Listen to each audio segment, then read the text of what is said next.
আসসালামু আলাইকুম। আজকে আমরা সিআরপিসি বা ফৌজদারি কার্যবিধির খুবই প্র্যাকটিক্যাল একটা বিষয় নিয়ে কথা বলবো। সেটা হচ্ছে সেকশন 35A। ধরেন একটা লোক চুরি করছে, তো চুরি করার পরে পুলিশ তাকে ধরছে। ধরার পরে কি করছে, ম্যাজিস্ট্রেটের কাছে ওই চোরটাকে নিয়ে গেছে। তো ম্যাজিস্ট্রেট তাকে কারাগারে পাঠিয়ে দিছে। তো ওই চোরের তো আর জামিন হয় না, তো সে 1.5 বছর যাবৎ কারাগারে আটক। আমরা একটু লিখি, আমাদের তাহলে একটু সুবিধা হবে। কারণ সে আটক আছে কত, 1.5 বছর, মানে কাস্টডিতে আছে 1.5 বছর, মানে কি 18 মাস। আচ্ছা, তো 18 মাস তো সে জেল হাজতে আছে। তো এখন 18 মাস পরে তার ওই মামলার রায় হয়েছে। রায় কি হয়েছে, যে ওই চোরটার 1 বছরের জেল। রায় কি হলো, যে জাজমেন্ট হলো কি 1 বছরের জেল, তাই না? তাইলে সে বেশি বেশি খাটলো না, সে বেশি বেশি 6 মাস কারাগারে বেশি আছে না, 6 মাস তো কারাগারে বেশি আছে। এখন সে তার কি হবে?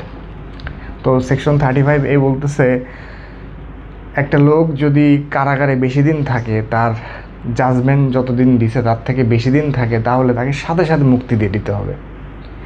তাকে সাথে সাথে মুক্তি দিয়ে দিতে হবে। কিন্তু সে তো 6 মাস বেশি খাটছে, তার এই 6 মাসের মূল্য কে দেবে?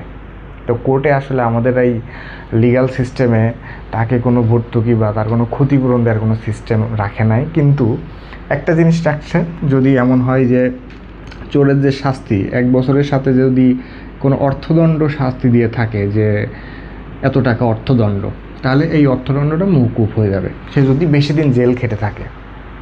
আবার একইভাবে ধরেন ওই চোরটা 1.5 বছর ধরে থানা হাজতে আটক, কারাগারে আটক আছে। এরপরে তার রায় হলো কি, তার রায় হলো 3 বছরের জেল, মানে 36 মাসের জেল। তো এখন কি হবে? এখন কি হবে, এখন এই যে 18 মাস সে কারাগারে আছে, এই 18 মাস বাদ যাবে, কারণ সে তো অলরেডি কারাভোগ করছে। তাহলে টোটাল এই 36 মাস থেকে এখন তার আর 18 মাস কারাভোগ করা লাগবে। কিন্তু এখন কিন্তু আর তার অর্থদণ্ড থাকলে অর্থদণ্ড মওকুফ হবে না, তাকে কি অর্থদণ্ড দিতে হবে। তো এটাই হচ্ছে সেকশন 35A। এটা কিন্তু খুবই ইম্পর্ট্যান্ট। তো যারা বার কাউন্সিল পরীক্ষা দেবেন, এমসিকিউ কিন্তু এটা আসতে পারে। তো আশা করি এটা মনে থাকবে সবার। আল্লাহ হাফেজ।